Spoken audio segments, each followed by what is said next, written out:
My parents held me down, screaming, "It's for your own good," while my brother tried to inject me with HGH, then chased me into the driveway yelling, "Better dead than short." When I begged them to stop, they cheered him on. I didn't say a word. That was 8 years ago. This morning, he was standing outside my restaurant in tears. Growing up, my parents' obsession with status consumed our entire household. Every morning, my father would line me and my twin brother up against the kitchen wall, measuring our heights with a ruler he kept specifically for this ritual. For every quarter inch we fell short of his ideal growth chart, we'd lose privileges. No TV, no dessert, no friends over. By age 12, my brother Pablo had discovered human growth hormone forums online and started sneaking supplements he bought with birthday money. The madness escalated when we hit high school. Dad installed pull-up bars in every doorway and mandated we hang from them for 20 minutes before meals to stretch our spines. Mom would blend these disgusting protein shakes with raw eggs and force us to drink them while she timed us. The faster we finished, the more love points we earned for the week. I remember gagging down those vile concoctions while Pablo had trained himself to chug them without even tasting. But Pablo took it further, so much further. He'd sleep on the floor because he read that soft mattresses compressed your spine. He wore ankle weights to school hidden under baggy jeans. He even convinced our parents to let him get limb-lengthening surgery consultations when he turned 16. They drove him to 3 different clinics, proudly showing off his dedication to excellence. The breaking point came during my junior year. I'd secretly joined the wrestling team, a sport where being shorter gave me advantages in my weight class. When my parents found out, they locked me out of the house for an entire weekend. Pablo watched from his bedroom window as I slept in the backyard shed, and when I knocked on his window begging him to sneak me food, he just shook his head and mouthed, "You chose this." College became my escape. I moved across the country to Oregon, embraced rock climbing where my compact build was an asset, and met my girlfriend Samantha, who stood 2 inches taller than me and couldn't care less. For the first time, I felt human instead of a failed experiment. When Easter rolled around 3 years later, Sam convinced me to visit home. "Maybe they've changed," she said optimistically. I should have known better when my mother's first words at the door were, "Did you shrink?" before even saying hello. Pablo appeared behind her, and I barely recognized him. His face was gaunt, his posture unnaturally rigid from wearing a back brace 18 hours a day. He'd grown maybe an inch since high school, but looked like he'd aged a decade. The growth hormones had wreaked havoc. His jaw had enlarged grotesquely, his forehead protruded, and his hands looked swollen. "Brother!" he exclaimed, immediately standing back to back with me to compare heights. "I'm getting the surgery next month. Doctor says I could gain 3 inches if we do both tibias and femurs." I felt sick. "Pablo, you could be paralyzed. You could die. Better dead than short," he said, completely serious. Our parents nodded approvingly. Dinner turned into an intervention, except I was the one being intervened on. They'd printed out articles about height maximization techniques, circled classified ads for tall men only job postings, and even had a PowerPoint presentation about how I was sabotaging my genetic potential. When I mentioned Sam, my mother's face twisted. "She's using you for a green card, obviously. No woman wants a man she can look down on." "She's from Seattle," I said flatly. "Even worse, she's settling because she has no other options," my father added. The final straw came when Pablo pulled out a syringe at the dinner table. "Just try it once," he urged, waving the HGH in my face. I got extra from my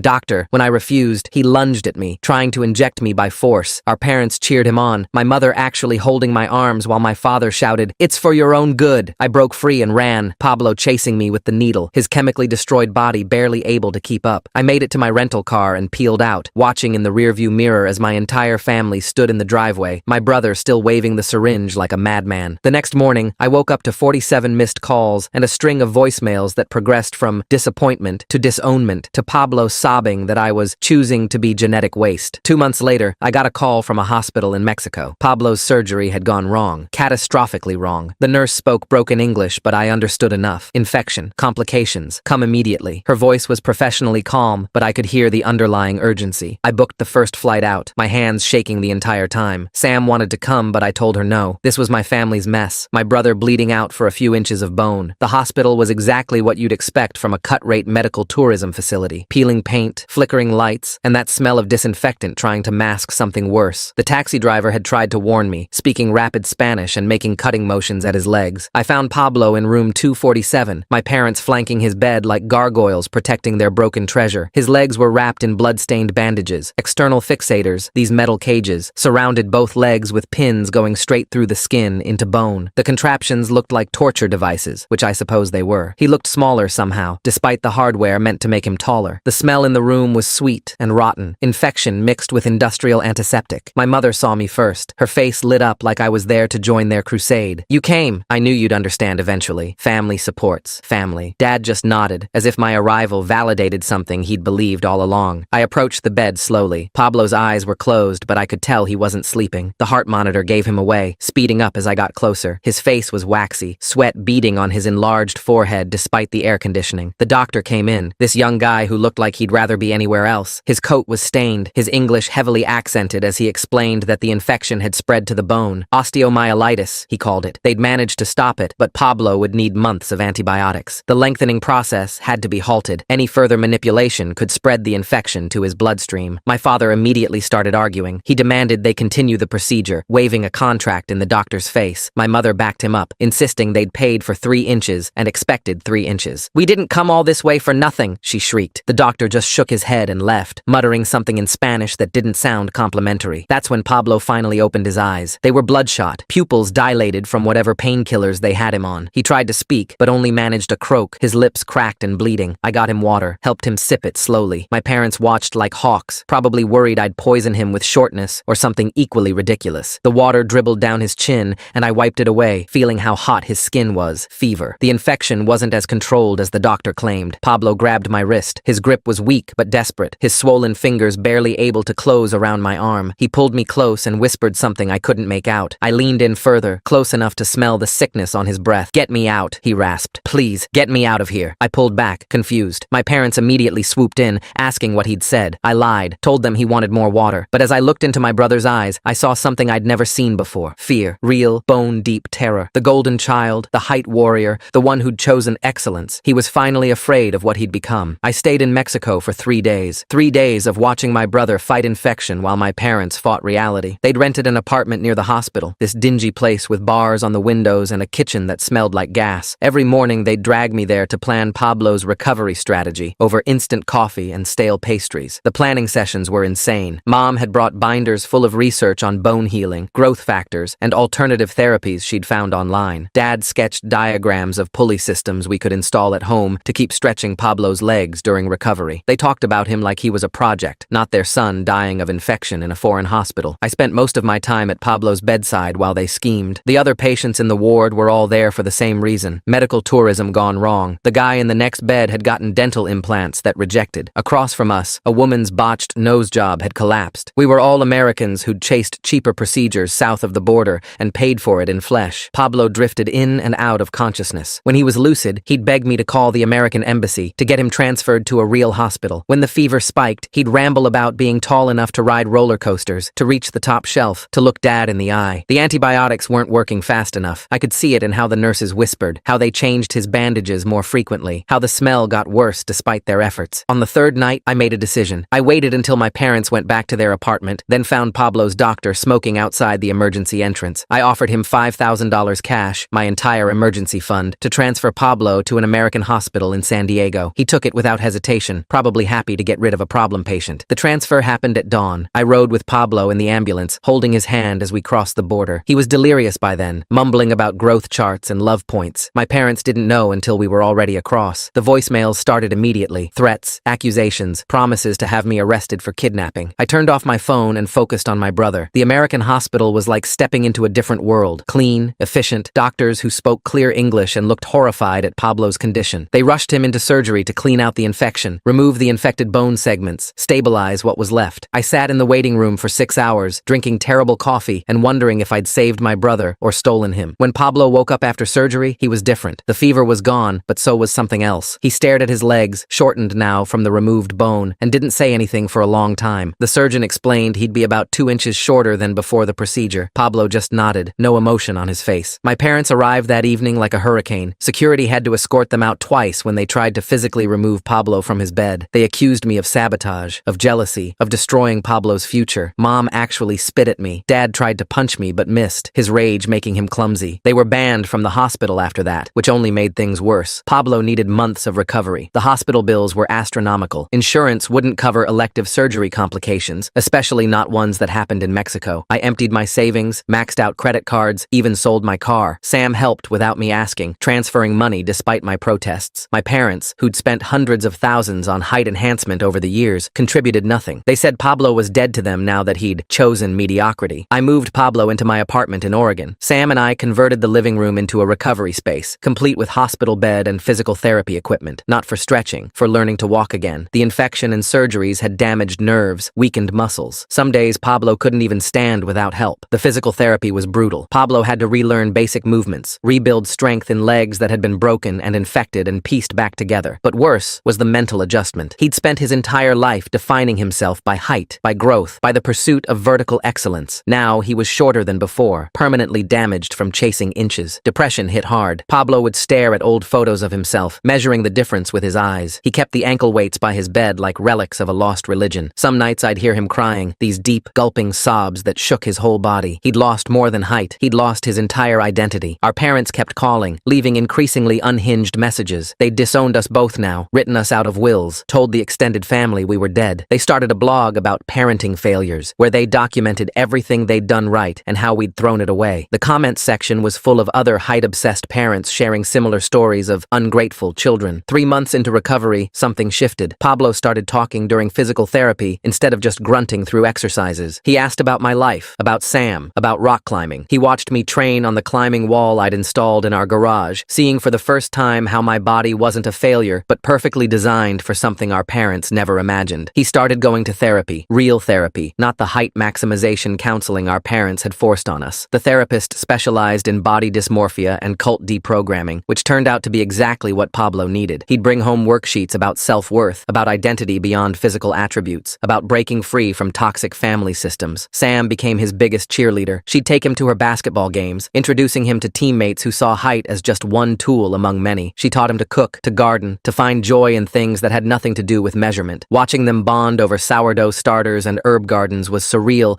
after years of seeing Pablo only care about inches. The turning point came 6 months after the surgery. Pablo could walk without assistance now, though with a slight limp that would probably be permanent. We were at the grocery store when we ran into Marcus, a guy from our high school. Marcus had been shorter than both of us, but was now a successful chef with his own restaurant. He invited us to dinner, excited to catch up. That meal changed everything for Pablo. Marcus talked about how being short had helped in kitchens, less bending, better angles for prep work, easier to navigate tight spaces. He'd built an empire not despite his height, but by finding places where it didn't matter or even helped. Pablo listened like he was hearing a foreign language for the first time. Pablo started volunteering at Marcus's restaurant, just washing dishes at first, but he threw himself into it with the same obsession he'd once reserved for growth hormones. He learned knife skills, flavor profiles, plating techniques. His enlarged hands, a side effect of the HGH abuse, turned out to be perfect for kneading dough. His attention to detail, honed by years of measuring himself, translated into precise cooking. Our parents found out, of course. They always did. The emails started again, now focused on how Pablo was wasting his potential in a servant profession. They'd found studies linking height to chef salaries, statistics about the average height of Food Network stars. Mom sent Pablo growth hormone prescriptions, claiming they'd help with his recovery. Dad mailed elevator shoes to our apartment. We threw them all away, unopened. A year after the surgery, Pablo enrolled in culinary school. He was still processing the trauma, still working through years of programming, but he was building something new. He'd gained weight, healthy weight, not the gaunt look from his hormone days. His face had normalized somewhat, though the bone changes were permanent. He looked like himself for the first time since childhood. That's when our parents escalated. They couldn't handle losing both sons to mediocrity, so they decided to take action. It started small, showing up at Pablo's school, trying to convince administrators that he was mentally unfit, leaving pamphlets about growth clinics under our apartment door, calling Sam's work to tell them she was in an abusive relationship with height-deficient men. We got security cameras after they broke into our apartment while we were out. They'd replaced all our furniture with taller versions, bar-height tables, raised bed frames, even elevated toilet seats. They'd left a note, "We're saving you from yourselves." The violation felt worse than the lockout in high school. This was our space, our sanctuary, and they'd contaminated it with their obsession. The restraining order was Sam's idea. I'd been reluctant, still hoping somehow they'd snap out of it. But when they started showing up at Pablo's restaurant shifts, measuring him in front of customers, screaming about genetic disappointments during the dinner rush, we had no choice. The court process was humiliating, explaining to a judge that our parents were height supremacists who'd rather see us dead than average. They contested it naturally, showed up to court with their own lawyer and a briefcase full of evidence that we needed their intervention. Growth charts, medical studies, testimonials from other parents who'd successfully made their children taller. The judge looked increasingly disturbed as they presented their case, especially when Mom broke down crying about her stolen tall sons. The restraining order was granted, 200 feet, no contact except through lawyers. You'd think that would end it, but obsession doesn't respect legal boundaries. They started a support group for parents of height-deficient children, holding meetings at the community center. They'd stand exactly 200 feet from our apartment with signs. "It's not too late. Choose growth. We still love you, but taller. Pablo handled it better than I expected. Maybe the therapy was working, or maybe nearly dying had given him perspective. He'd wave at them from the window sometimes, not cruelly, just acknowledging their presence. They're sick, he'd say, like I was sick, like I still am sometimes. He kept a photo of himself from peak hormone abuse as a reminder. The swollen features, the desperate eyes, the body destroying itself for inches. The real test came when Pablo won a cooking competition. Local thing, nothing huge, but he'd created this incredible dish inspired by our grandmother's recipes. The prize included a newspaper feature, complete with photos. He knew our parents would see it, would measure his height against every object in the frame, would calculate exactly how much potential he'd wasted. He did it anyway. The article ran with a full-page photo of Pablo in his chef's whites, standing proud in a kitchen where height meant nothing. The headline read, "Rising Star Chef Finds His Calling." Our parents' response was predictable. Anonymous letters to the editor about the paper promoting unhealthy body standards, claims that Pablo's recipes were nutritionally designed to stunt growth. But something beautiful happened. Other people started reaching out. Kids whose parents had put them through similar height obsessions. Adults still dealing with the trauma of being measured, stretched, supplemented against their will. Pablo started a support group that met in the restaurant after hours. They'd cook together, share stories, rebuild their relationships with their bodies. I watched my brother transform from victim to healer. He developed recipes specifically for people recovering from growth hormone abuse, working with nutritionists to address the damage. He hired other height disappointments at his restaurant, creating a kitchen where everyone fit perfectly, regardless of size. His limp became part of his story, not something to hide, but evidence of survival. Sam and I got engaged that winter. We kept it quiet, just close friends at a small ceremony. Pablo was my best man, standing beside me without a single mention of height differences. He'd made our wedding cake, 3 tiers of perfection that had nothing to do with being tall and everything to do with being skilled. Our parents found out through social media. Someone had tagged us in photos, and within hours they were blowing up our phones from new numbers. The messages were exactly what you'd expect. Sam was trapping me. This was my last chance to find a proper woman. Statistics about children of height mismatched parents. They'd created fake profiles to comment on our wedding photos, pointing out height differences in every shot. That's when Pablo surprised me. He'd been saving money, planning something without telling anyone. He bought the house next door to our parents, not to reconcile, but to reclaim the space. He turned it into a restaurant, the Short Stack, specializing in breakfast foods with cheeky names like Bite-Sized Bliss and Compact Comfort. The grand opening was everything. Our parents stood on their property line, exactly 200 feet away, holding signs and chanting about growth potential. Pablo had anticipated this. He'd hired a mariachi band to play at exactly the volume needed to drown them out. Customers thought it was dinner theater, some kind of performance art. They took selfies with our protesting parents in the background. The restaurant was a hit. Food critics praised Pablo's innovative approach, his story of overcoming adversity. He did interviews about recovering from surgery, from addiction to growth, from a lifetime of being told he wasn't enough. Our parents responded by trying to buy the building, then trying to get it condemned, then standing outside with pictures of Pablo at his proper height. But Pablo had found something they never understood: peace with himself. He'd cook their favorite meals and leave them at the property line, still warm, with notes saying he loved them. They'd throw the food away uneaten, but he kept cooking, kept leaving offerings at the boundary of the restraining order. It wasn't about changing them anymore. It was about choosing love over height, nourishment over measurement. The breakthrough came 2 years later. Dad had a heart attack. All those years of stress about inches finally catching up. Pablo heard the ambulance, saw them wheeling Dad out. Despite everything, he closed the restaurant and rushed to the hospital. I met him there, both of us navigating the complex emotions of loving parents who'd hurt us so deeply. Mom looked older, smaller somehow. She sat in the waiting room clutching Dad's measurement ruler, the one from our childhood. Her first words to us weren't about height. She just said, "He might die." The ruler clattered to the floor and she didn't pick it up. We sat with her through the surgery, the recovery, the rehabilitation. Dad had to relearn to walk, just like Pablo had. He needed assistance, support, patience, all things that had nothing to do with being tall. Pablo brought food to the hospital every day, meals designed for healing. Dad ate them without asking about growth-promoting ingredients. The change wasn't instant or complete. They still believed what they believed, still saw height as paramount. But watching Dad struggle to stand, needing Pablo's shortened, scarred legs to support him, something shifted. They stopped mentioning growth hormones. The signs disappeared from their yard. Mom donated the stretching equipment to a circus school that actually needed it. They never apologized, not really, but they started eating at Pablo's restaurant, sitting in a corner booth where they could see him in his element. They'd measure him with their eyes. Old habits die hard, but they'd also clean their plates, leave reasonable tips, sometimes even compliment the food. Pablo hired Dad as a bookkeeper when he was recovered enough to work. It was awkward at first. Dad sitting in the back office of the restaurant he'd tried to shut down, but numbers were neutral, didn't care about height. Dad was good with finances when they weren't being spent on growth schemes. He'd found a way to be useful that didn't involve rulers or charts. Mom started volunteering at the support group group, mostly making coffee and cleaning up. She'd listen to the stories of other height-obsessed families with this haunted look, recognizing herself in the worst parts. Sometimes she'd speak up, warning parents about the path she'd taken. It wasn't redemption exactly, but it was progress. The real victory came when Pablo catered a medical conference on treating growth hormone abuse. He stood in front of doctors who'd seen the damage firsthand, sharing his story while serving food that celebrated flavor over size. Our parents were there, sitting in the back, watching their son be recognized as an expert in survival rather than a failure of growth. After the conference, a young doctor approached Pablo. He ran a clinic for kids whose parents were pushing extreme height treatments. Would Pablo consider speaking to them, showing them another way? Pablo said yes immediately, then looked at our parents. Would you come too? Show them where it leads? That became their new routine. Pablo would tell his story of survival and recovery. Our parents would tell theirs of regret and slow recognition. They never fully renounced their beliefs. I don't think they could, but they could show the cost. Mom would bring the old growth charts, the photos of Pablo dying in Mexico, the hospital bills that meant nothing compared to almost losing her son. The program helped dozens of families step back from the brink. Kids who were heading down Pablo's path saw where it led. Parents who thought they were helping saw the damage they were causing. Not all of them changed course, but enough did that it mattered. Pablo's restaurant expanded into a small chain, each location managed by someone who'd overcome body-related trauma. The original location, next to our parents' house, remained the flagship. Dad still did the books. Mom still volunteered at support meetings. They still measured us sometimes, couldn't help themselves. But now it was followed by, how's the new menu coming? Or, Sam looked happy at dinner. Sam and I had a daughter. The first time my parents saw her, I watched Mom's hands twitch toward a measuring tape before catching herself. She's perfect, Mom said instead, and almost sounded like she meant it. Pablo made her first birthday cake, a single tear because sometimes one is enough. Our daughter grew up surrounded by people who'd learned the hard way that worth isn't measured in inches. Pablo taught her to cook, to find joy in creation rather than comparison. Our parents, reformed but not cured, loved her carefully. They bought her books instead of growth supplements, enrolled her in art classes instead of stretching sessions. The height charts came down eventually, replaced with photos of family dinners at Pablo's restaurant. The measurement wall was painted over, though you could still see the marks if you knew where to look. Some damage can't be erased, only built over, layered with better memories, until the pain becomes part of the foundation rather than the whole structure. Pablo never grew those 3 inches he'd paid for in bone and blood. He walked with a limp that got worse in cold weather. His body bore the scars of our parents' obsession and his own desperate compliance. But he stood taller than any of us, having climbed out of a hole measured in more than feet and inches. Our family dinners were quiet now, focused on food rather than height. We'd sit around the table, me, Sam, our daughter, Pablo, our parents, and just exist together. No measurements, no comparisons, no talk of potential wasted or achieved. Just people who'd hurt each other terribly and chosen to heal together, imperfectly but genuinely. The healing wasn't complete, might never be. Dad still read articles about height and success. Mom still noticed when Pablo wore shoes with thicker soles. They'd probably die believing their children could have been more if we'd just grown a few more inches. But they'd learn to love us anyway, at whatever height we stood. Pablo's support group had a saying, you can't grow taller, but you can grow stronger. It was cheesy, the kind of thing that looked good on motivational posters. But for those of us who'd been broken and stretched and measured into madness, it meant everything. We couldn't change our height, but we could change our perspective. We couldn't add inches, but we could add joy. The last time I saw the old measurement ruler, it was in a box in my parents' garage. Dad was using it to prop up a wobbly table, its sacred markings now just wood-keeping furniture stable. I thought about stealing it, burning it, making some symbolic gesture of triumph. Instead, I left it there, doing its new job, no longer measuring worth, but simply filling space. That's the thing about recovery. It's not about dramatic gestures or perfect endings. It's about small choices, daily decisions to see yourself as more than a number on a wall. It's about learning to cook instead of stretch, to love instead of measure, to exist in a body that might not meet specifications, but carries you through life anyway. Pablo still gets emails from people finding their way out of height obsession. He answers everyone, sharing recipes and resources, and the hard-won knowledge that you can survive being seen as not enough. Our parents sometimes help him respond, their shame transformed into something useful, their expertise in causing damage now applied to preventing it. We're not a success story, exactly. We're a survival story, a family that broke itself apart over inches and slowly, painfully, imperfectly stitched itself back together. We're shorter than our parents wanted, taller than we needed to be, exactly the height we are, and most days, that's enough. The growth charts are gone, but the scars remain. Pablo's limp, my wariness, our parents' regret, but scars are proof of healing, evidence that what was broken can mend. We're not the family we were supposed to be, the tall, successful, genetically optimized unit our parents envisioned. We're the family we chose to become, damaged, recovering, measuring love in recipes shared and stories told rather than inches gained. Some nights, I I still dream about the measurement wall, about losing privileges for missing arbitrary marks. But I wake up next to Sam, check on our daughter sleeping soundly, text Pablo about weekend plans. The life I built at the wrong height turned out to be exactly the right size. Our parents never became different people. They just learned to live with who we were instead of who they'd tried to force us to become. It wasn't forgiveness, exactly, or forgetting. It was moving forward anyway, choosing connection over perfection, accepting that some obsessions run too deep to fully extract. But we survived it. The hormones, the surgeries, the lockouts, and interventions. We survived our parents' love, twisted into something sharp by their obsession with height. And in surviving, we found something they'd never thought to measure. The distance between who they wanted us to be and who we actually were, and the grace to bridge it anyway. I kept waiting for the other shoe to drop. Things were too quiet, too normal. My parents attending support groups and helping other families seemed like progress, but I knew them too well. 20+ years of height obsession doesn't just evaporate. The first sign came when Pablo noticed inventory discrepancies at the restaurant. Small things, protein powder missing, supplements he used for special dietary meals. Dad was still doing the books, said it was probably just miscounting. Pablo wanted to believe him, installed new locks just in case. Then came the water bottles. Pablo found them in Dad's desk drawer during a routine filing. Clear liquid, unmarked, hidden behind tax documents. He brought them to me, hands shaking. We both knew without testing what they were. Growth hormone, diluted, and ready to add to drinks. I confronted Dad that night, found him in the garage, organizing his old height optimization equipment he claimed he was donating. He didn't deny it when I showed him the bottles, just stood there, shoulders sagging, looking older than his 63 years. He'd been microdosing the restaurant staff. Nothing dangerous, he insisted, just small amounts in the employee water cooler. He showed me his notebook, detailed records of each employee's height, weekly measurements he'd taken secretly, calculations of optimal hormone levels. The obsession had never left, just gone underground. Mom knew. Of course she knew. She'd been helping, distracting staff while Dad measured door frames they'd walk through, calculating heights based on head clearance. They'd created a whole system, convinced they were helping these kids reach their potential. The support group testimony, the apparent change of heart, it was real, but incomplete. They couldn't stop trying to fix everyone's height. Pablo took it harder than me. He'd trusted them, given them purpose, believed in their redemption. Finding out they'd been drugging his employees broke something in him. He fired Dad immediately, changed every lock, tested all the food supplies. The violation was worse than Mexico, worse than the forced injections. This was slow, secretive, planned. The employees were furious when we told them. One kid, Arthur, had been experiencing weird symptoms, jaw pain, joint aches, excessive sweating. Classic early signs of HGH side effects. He wanted to press charges. Others just wanted Dad gone. Pablo paid for everyone to get tested, covered medical bills for anyone showing symptoms. We thought about involving police, but what would we say? Our dad put growth hormones in the water because he thinks everyone should be taller? It sounded insane. Instead, Pablo banned them from all his properties, hired security to enforce it. The restraining order got updated to include no contact with restaurant staff. That's when things escalated. Our parents couldn't accept being cut off again, not after they'd gotten so close. They started their own restaurant directly across from Pablo's flagship location. Heightened expectations, a growth-themed cafe serving hormone-infused smoothies and stretching equipment at every table. It was perfectly legal. They disclosed everything, marketed it as optimization dining. Their menu had height-based pricing. Tall customers got discounts, short ones paid premium. They installed measuring stations at the entrance, rang a bell whenever someone came in over 6 feet. It was grotesque, but effective. People came for the novelty, stayed for the promise of growth. Pablo tried to ignore it, but they made it impossible. They'd stand outside during his peak hours with megaphones, advertising their superior growth solutions. They hired actors to wear stilts and hand out flyers about the dangers of accepting mediocrity. They even sponsored a youth basketball team, requiring players to eat at their restaurant and follow their height regimens. The competition got vicious. They'd send fake health inspectors to Pablo's place, spread rumors about growth-stunting ingredients in his food. They created social media accounts claiming Pablo was intentionally keeping people short out of jealousy. Mom started a podcast called Reaching Higher, where she interviewed parents of tall children, always mentioning how her own sons had chosen limitation. Sam had enough first. She was 6 months pregnant with our second child, and the stress was affecting her health. She confronted my parents at their restaurant, walked right in during lunch rush. I wasn't there, but heard about it from customers who filmed it. She didn't yell or make threats. She just stood there, pregnant, belly prominent, and told them they were about to have another grandchild they'd never meet if they kept this up, that their obsession had cost them one family and was about to cost them another, that their grandchildren would grow up not knowing them because they couldn't stop measuring love in inches. Mom tried to offer her a height prediction ultrasound. Dad pulled out growth charts for optimizing prenatal development. Sam just turned and left, but not before taking their promotional materials and dumping them in the trash. The video went viral locally. Pregnant woman stands up to height-obsessed in-laws. The publicity hurt their business. People started seeing through the gimmick to the darkness underneath. Reviews mentioned feeling uncomfortable uncomfortable with the mandatory measuring, the constant height commentary, the subtle shaming of shorter customers. Health bloggers picked up the story, warning about unlicensed hormone distribution. They blamed Pablo for the backlash, accused him of orchestrating a smear campaign, turning Sam against them, poisoning the community's mind. The truth was simpler. People recognized obsession when they saw it, felt the discomfort of being reduced to measurements. Their restaurants started failing. Turns out most people don't want to be measured while they eat, don't want their worth tied to their height. The novelty wore off fast. Within 6 months, they were hemorrhaging money. The youth basketball team quit when parents realized the mandatory growth regimens were borderline abusive. That's when they got desperate. Pablo came to work one morning to find his restaurant vandalized. Every door frame had been marked with height measurements, red paint showing optimal levels. Windows were covered with growth charts. The sign had been modified to read, "The Short Stack, Stunting Growth Since 2019. Security footage showed our parents, dressed in black, spending hours measuring and marking. They'd been meticulous, even measuring the bathroom stalls and marking them as inadequate for proper human development. It was sad more than scary. 2 elderly people crawling around with rulers and paint, unable to let go. Pablo didn't press charges. He could have, should have maybe, but he just had everything cleaned and moved on. He was tired of fighting them, tired of being angry. He had a business to run, a life to live that didn't revolve around their approval or their inches. Their restaurant closed 2 weeks later. The final insult was the going out of business sale. Everything must grow. 75% off height consultations. Nobody came. They sat in their empty dining room, surrounded by growth charts and measuring equipment, waiting for customers who'd found better places to eat. The foreclosure hit them hard. They'd invested everything in the restaurant, convinced it would show the world they were right about height. Losing it meant more than losing money. It meant losing their platform, their purpose, their way to keep pushing their obsession on others. They moved into a small apartment, downsizing from the house where they'd measured us all those years. I helped them pack, finding boxes of our childhood height records, photos of Pablo in his hormone phase, receipts for thousands of dollars of growth treatments. Mom wanted to keep it all. Dad just looked defeated. The apartment was on the 3rd floor. The irony wasn't lost on anyone. They'd spent decades trying to get higher and ended up there anyway, just not how they'd imagined. The stairs were hard on Dad's heart, Mom's knees. Height didn't help with aging, turned out. Pablo hired them back. Not at the restaurant. That bridge was burned, but he'd started a meal delivery service for seniors and needed help with logistics. It was remote work, no access to food or employees, just spreadsheets and scheduling. They took it gratefully, finally humbled by their failures. Our second daughter was born that winter. We didn't tell my parents for 2 weeks, needing time to bond without their measurements and predictions. When we finally introduced them, Mom's hands stayed in her pockets. No tape measures, no charts, just tears and careful congratulations. They started therapy, real therapy, not height counseling. The therapist specialized in obsessive behaviors, helping them understand why they'd fixated on height as the measure of worth. It was slow work, unpacking decades of belief, but they showed up every week. The breakthrough came when they met another couple in therapy whose obsession had been their children's weight. Different measurement, same damage. Hearing their story, the forced diets, the public weigh-ins, the daughter who'd developed severe eating disorders, hit my parents hard. They saw themselves reflected in another family's destruction. They wrote Pablo a letter, not an apology exactly, but an acknowledgement. They listed every harm they'd caused, every line they'd crossed, every time they'd chosen inches over love. They didn't ask for forgiveness, just wanted him to know they finally understood the damage. Pablo framed it, hung it in his office next to his awards and favorable reviews. A reminder that recognition comes in many forms, not all of them pleasant, but all of them real. He'd send them photos sometimes, him cooking, serving customers, living his life at his own height. The holidays were quiet now. We'd meet at neutral locations, parks, restaurants, anywhere but the old house with its measurement walls. Conversation stayed surface level, weather, sports, anything but height. It was stilted but peaceful, the careful dance of people who'd hurt each other learning to coexist. My daughters grew without daily measurements. They knew Grandma and Grandpa had problems with height, the way other kids knew about grandparents with drinking problems or gambling addictions. It was discussed honestly, but age-appropriately. They understood some sicknesses were about measuring the wrong things. Pablo never fully forgave them. He'd found peace, built his life, succeeded despite them. But forgiveness was a step too far. He could be in the same room, share meals, even laugh at their jokes, but the trust was gone. They'd broken it too many times, in too many ways, but he fed them. Every week, a delivery of prepared meals showed up at their apartment. Soups for Dad's heart, anti-inflammatory dishes for Mom's arthritis, food as medicine, but not the kind they'd forced on us. This was care without agenda, nourishment without measurement. They aged rapidly after the restaurant failure. The stress of maintaining their obsession for so long had taken its toll. Dad had another heart episode, minor but scary. Mom developed tremors that made holding measuring tools impossible. Their bodies betrayed their beliefs, shrinking them in ways that had nothing to do with height. I visited more as they declined, found myself helping Dad with his pills, driving Mom to appointments. They'd shrunk, both of them. them, age stealing the inches they'd worshipped. Dad joked darkly that he was finally experiencing what we had, getting shorter every year, losing ground to time. The end came quietly. Dad passed first, heart giving out during an afternoon nap. Mom found him slumped in his chair, growth hormone study still open on his laptop. Even at the end, he couldn't let go completely. The obsession had become like breathing, automatic, unconscious, impossible to stop. Mom lasted 6 more months. Without Dad, she seemed to deflate. She gave me their last box of height documentation before she died, asked me to do whatever I thought best. Inside were our baby shoes, marked with projected heights, our hair samples, saved to test for growth potential, decades of delusion disguised as love. Pablo and I burned it all, built a fire in his restaurant's outdoor oven, and fed it every chart, every measurement, every record of their obsession. The smoke was probably toxic, all those laminated papers and chemical-treated growth schedules. We stood there breathing it in anyway, watching our measured childhoods turn to ash. The funeral was small. Us, our families, a few people from their therapy group. Pablo catered it, simple food without agenda. Nobody mentioned height in the eulogies. We talked about other things, Mom's garden, Dad's skill with numbers, the way they'd loved us wrong but completely. Their apartment was mostly empty when we cleaned it out. They'd sold everything valuable for the restaurant venture, but in the closet, we found one last ruler, the original, from our childhood kitchen, worn smooth from daily use, marked with our initials at various ages. Pablo held it for a long time, then snapped it in half. We kept nothing, donated their clothes, sold the furniture, threw away the last remnants of their height obsession. Their legacy wasn't in objects, but in scars. Pablo's limp, my wariness, the distance between what they'd wanted and what we'd become. The restaurant thrived. Pablo expanded again, hired more people who'd never fit their parents' measurements. He spoke at medical conferences about recovery,